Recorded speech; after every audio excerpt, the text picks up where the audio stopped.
So this is a real interesting one, and this isn't something that you see all the time. And check this out. So it's an older R22 unit. Suction looks a little low. Sometimes, most of the time you see it right at that 40. But the head pressure, it started off at 200, maybe 205. And over the last 15 to 20 minutes, it has steadily creeped up up here close to 400. So here we are just a little bit later. As you can see, it just keeps climbing. So what I do in this situation is they have a tube that comes off right here on your heat pump. And that tube down there actually ties in to that line, the suction line that's going into that accumulator.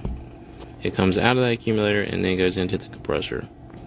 You can see the little bitty line is close to the solenoid valve and the high pressure. Now what I'm looking for when I hook up there is I'm looking to see what the pressure going into the compressor is.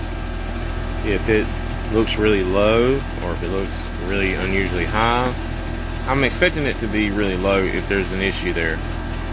Not so much high, but really low. And the reason I'm looking for that is because I'm expecting there to be a restriction somewhere in the system. And with a restriction in the system, you're going to have high pressure somewhere and low pressure. I turned it off, pulled the reversing valve, hear the discharge past the reversing valve, and then I restarted it. And this is what it looked like. So closer to 38 and 175. It's also worth noting that when I did this, the pressures didn't balance out very well before when the unit was off and I pulled the disconnect, and also when I turned it back on, it didn't drop very fast on the suction, and it didn't go up very fast on the head pressure. So there's some type of restriction in there, and it's a matter of finding out where.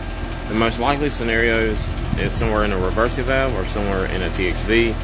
I'm inclined to believe that it's a TXV, but